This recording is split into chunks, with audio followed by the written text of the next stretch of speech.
There's a person in every group who almost never talks. They don't fight for the floor. They don't fill silence with noise.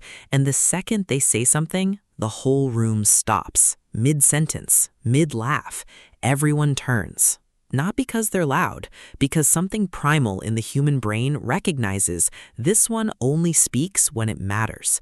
You already know exactly who I'm describing, and there's a chance, a very real chance, that person is you, and you've always wondered why it works that way. If you've ever been told you're too quiet, or if you've sat next to someone like that and felt that strange magnetic pull, this is going to explain something that most people never get to put into words. You're not here by accident. Something in this topic already made sense to you before I said a single thing. Stay with me, because by the end of this, you're going to understand a kind of power that the loudest people in your life will never figure out.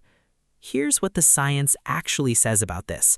Psychologists have a term called signal-to-noise ratio, and it doesn't just apply to audio, it applies to human communication.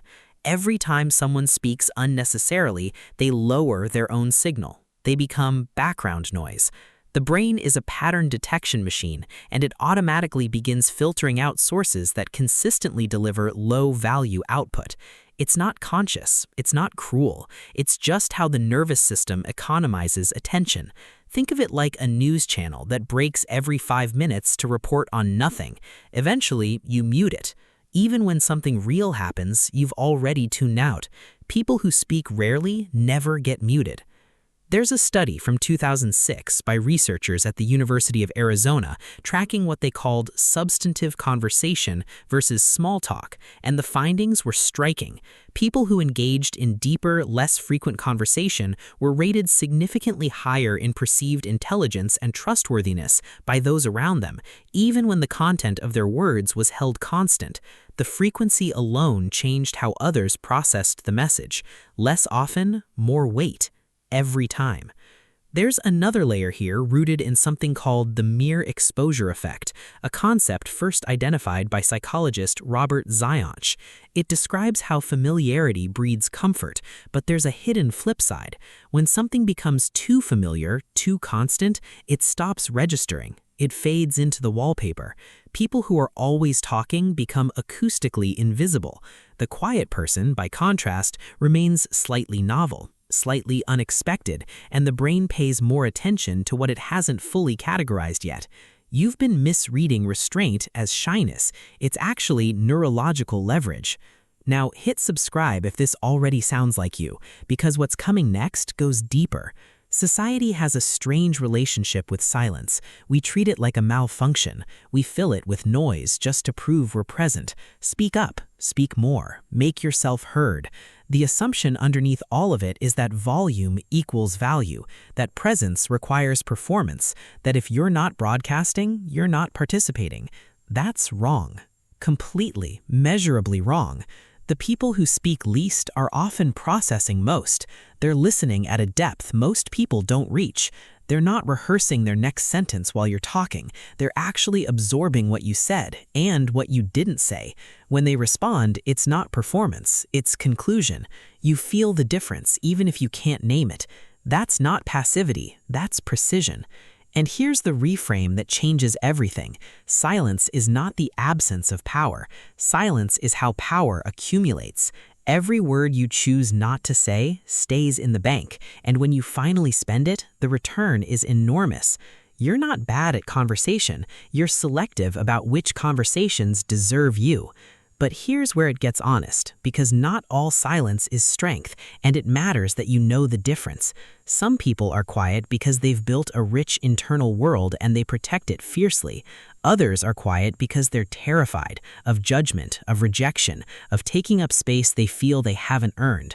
One is sovereignty, the other is shrinking. Do you hold back because your words feel weighty and you're waiting for the right moment? Or do you hold back because some part of you believes you don't deserve to be heard? Because one is strategy, the other is a wound that deserves attention, not silence. If you know the difference in yourself, you already have more self-awareness than most people develop in a lifetime. And that brings us back to that person in the room, the one everyone waits on. They didn't earn that by having better ideas, though often they do. They earned it through consistency. Consistent restraint, consistent depth, a consistent refusal to burn their credibility on words that don't mean anything. Over time, the people around them learned something without even trying to learn it. When this person speaks, it's worth hearing. That reputation wasn't announced, it was accumulated, quietly, over years. You don't train people to listen to you by demanding attention. You train them by only giving them something real when you speak. One sentence that lands clean is worth more than 10 minutes of noise. The room doesn't go quiet for the loudest person. It goes quiet for the one whose silence makes the words feel earned. And if you've spent years being told you're too quiet, if people have pushed you to speak more, open up more, fill more space, consider that what they were really saying is your silence makes us uncomfortable, because it does. Silence from a grounded person is confrontational. It holds up a mirror. It says, I don't need to perform. And performance-based people find that destabilizing. You weren't broken. You were ahead. Tell me in the comments, are you the quiet one people wait for, or are you someone who's still learning to be comfortable with your own silence? I want to know which side of that line you're on. And if you think you've got your own psychology mostly figured out, the next video on PsychoLogic is going to dismantle one assumption about yourself you didn't even know you were carrying.